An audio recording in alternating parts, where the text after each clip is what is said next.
With 12,000 miles on the Grenadier, it was time to get our first service in Sofia, Bulgaria. One of the biggest snowstorms they'd had for decades hit while we were there.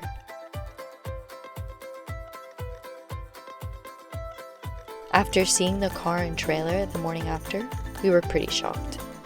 Winter had well and truly arrived. But we were not about to stick around for more snowstorms, so we continued heading south as soon as we could. We're a family of 4 going around the world on a 5-year overlanding journey. This is Jane, our Grenadier, and we live here in our off-road trailer. Along the way, we'll be sharing stories to support projects that preserve and protect our wild earth. Are you ready? What are we actually talking about here, though? I don't know. Hi, folks. Let's not start like that. So we have just entered Asia. We have. Wow. That's a big moment because we started in London. So we've made quite the journey, and what a journey it has been. We've had highs, we've had lows, and all the in-betweens. As expected, I guess. And currently we are on a boat, and we've kind of made a plan. We don't know if the plan will stick. We haven't decided yet, have we? Well, we're in the process of making a plan, aren't we? Yeah, well, we know where our end destination is, but the weather, as usual, is dictating everything. Yeah. Because it's winter now, so we've just got to work with what we have. So there's a few weather windows and there's a few ways in which we can do it. So hopefully by the end of this ferry ride, we'll make a decision and go. We were back on the Trans-Euro Trail, which covers 100,000 kilometers of tracks around Europe, and the newly added Turkish sections did not disappoint. I always dreamed of this, ever since I was a little kid, when the voices down deep inside kept calling my name, couldn't be denied. Further on down the road, felt the fire burning in my soul. What I had to do, man on the move, I was on the loose, and I stepped into the light. I'm gonna live, I'm gonna fight like it's the last day of my life. Nothing to lose, don't cry for me. It's my destiny, no turning back. It's do or die. You're gonna see me come alive. This ain't fake news, all eyes on me. It's my destiny. We got to the foot of Turkey's southwestern mountains and began to climb in altitude. There was no one around, and maybe this should have been our sign to turn around. But it had been sunny for a few weeks, and any snow that had fallen on the tracks would have mostly melted, so we continued. We're not going to go around this way, though. Okay. You got it? Yeah, go try. There's a landslide from up there. Look, Jack. It's like your landslide in the Thomas books. Yeah? Let's see if we can... You're not getting through there. Why not? You think? You might get a punch, Daddy. Matt. Yeah. How's that side? You have some space. We can go over a little bit more. Yeah? Yeah. Like a tiny bit. Stop. We got millimeters. Oh my god. That was millimeters both sides. That was seriously scary. Oh. I thought we were gonna have to get out and move the massive rock, or we were gonna go off the side. So anyway, hopefully there's no more landslides like that. Ice. Holy moly. ice is gonna take us forever. We drove down this switchback, but the ice was pretty thin, so we made it through. And then we turned the corner. We stopped as soon as we realized how thick the ice was, and that there was no way around it. Even though Matt put on the brakes gently, we were still sliding on the ice before stopping. A moment Matt says he'll never forget. The drop-off was unforgiving, and it's unlikely anyone would survive the fall. So, just come over a 2,000 metre pass, and this is in the shade. The sun was starting to go down, and the wind was picking up, so we had to think fast. With no option to turn around, there was only one thing we could do: dig a pathway through the ice. The one thing on our side was that there was gravel underneath, making it possible to break the ice. Matt tirelessly broke and cleared the ice for hours with this shovel. They were some of the longest 2 hours of my life. I tried to block out the thoughts about what might happen if this all goes wrong.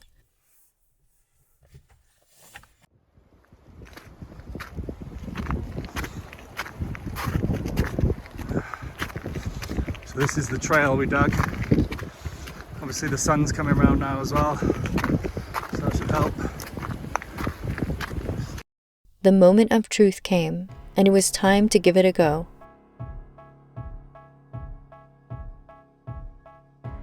I could barely breathe, and my mind started racing again. We passed the last obstacle of driving as close to the drop-off as we could to get around a boulder. We're not out yet. Let's Yeah, stay put here. I know.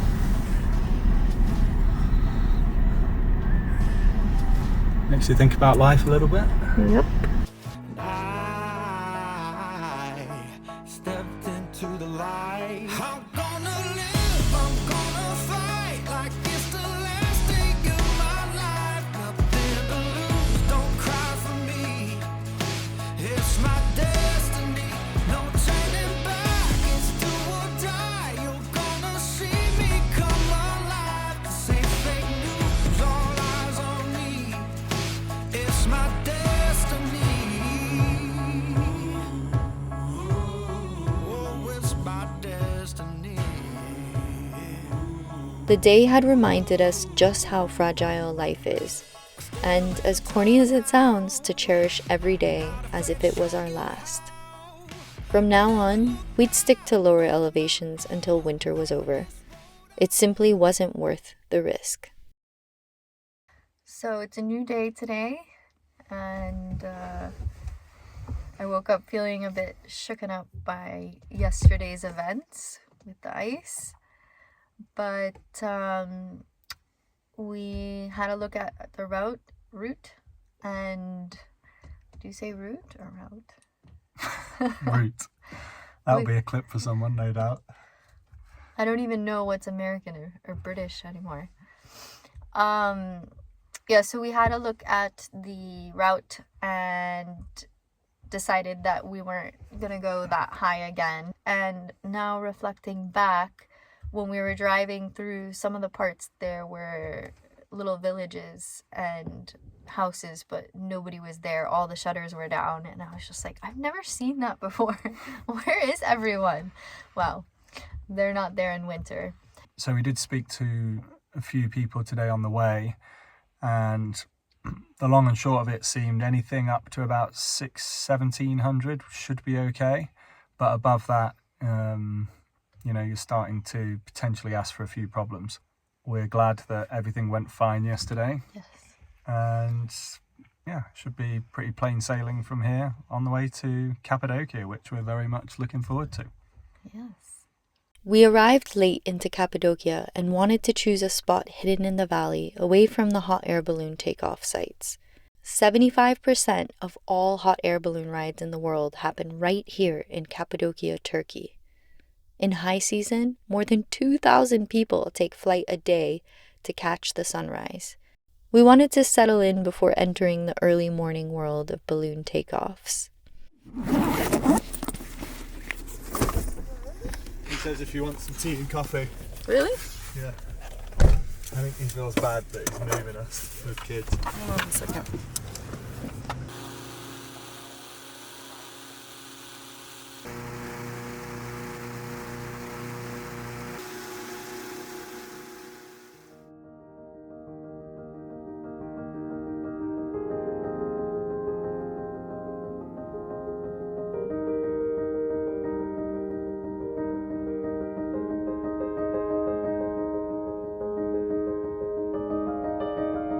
Look at it. It's on the hood of our car. We're being consumed by the balloon.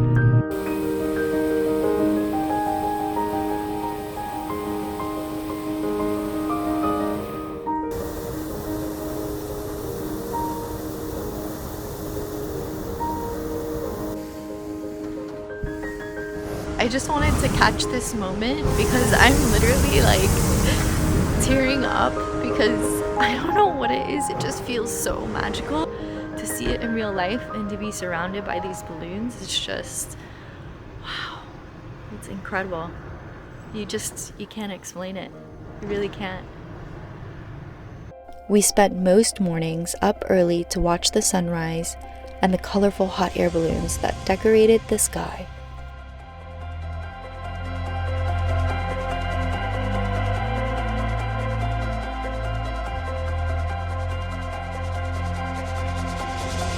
We're the fighters. We won't stop, won't quit no matter the cost. We keep keeping on. We're the dreamers. We push through the darkness with all that we've got. We keep keeping on. But oh mama, we've made it to the other side singing. Oh mama, oh mama.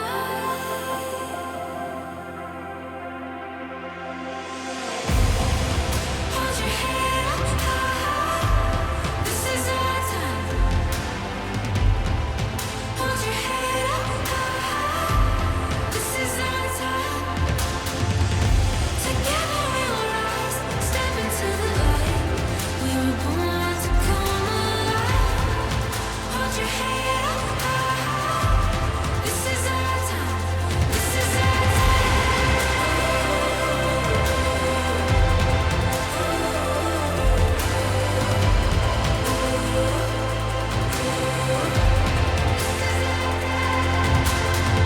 Reaching higher, always up.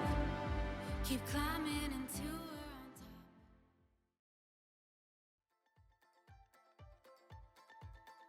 top. Coming to Cappadocia in the winter was pretty awesome because it was much calmer this time of year.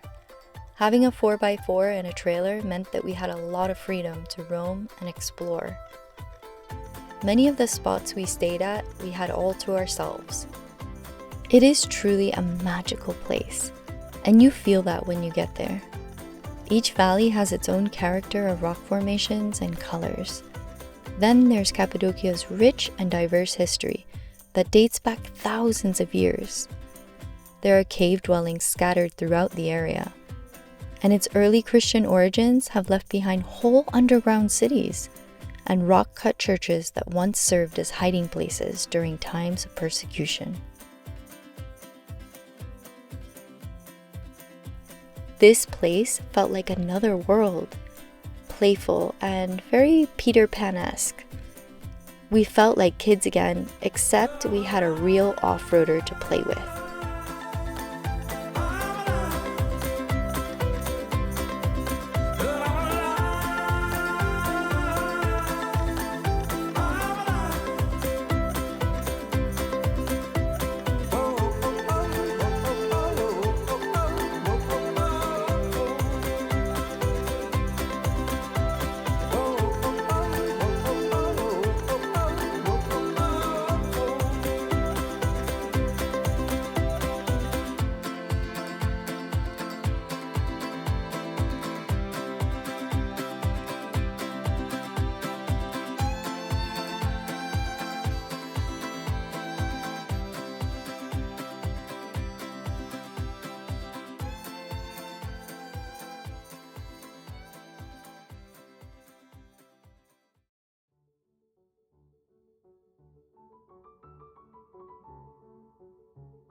Recently, we have been discussing the value of pottering.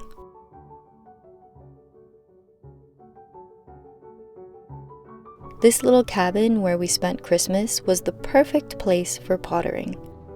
The modern world is not one to potter, and it's so easy to get swept up into being busy all the time. Is that what life is really about though? Being so busy we have no time to smell the flowers, hear the birds chirping, and to notice what a beautiful day it is, or do something that brings us joy rather than numbing ourselves with various vices. And more importantly, to know what's going on internally, checking in with ourselves. We still get wrapped up in this perpetual cycle of busyness and burnout. But Cappadocia was a turning point for us, and we are allowing more time for pottering. It seems counterintuitive, but sometimes the best thing to do when life gets ahead of you is nothing at all. To slow down with nowhere to be, no tasks to be done, only doing something for the sake of enjoyment and being totally present in the moment. Some of our best ideas and insights come out of this time.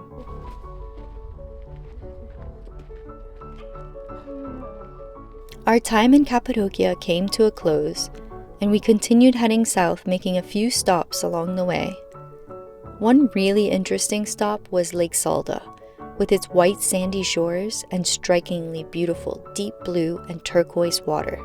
It's often nicknamed the Maldives of Turkey. But recently it has gained international attention for its Martian-like makeup. Visiting Jezero crater on Mars is unlikely, but Lake Salda is the next best thing. NASA believes the lake has mineralogy and geology similar to that found on Mars. Standing on the shorelines of Lake Salda gives you a sense of what it may have been like to stand on the shores of the ancient Jezero Lake on Mars, which is pretty cool.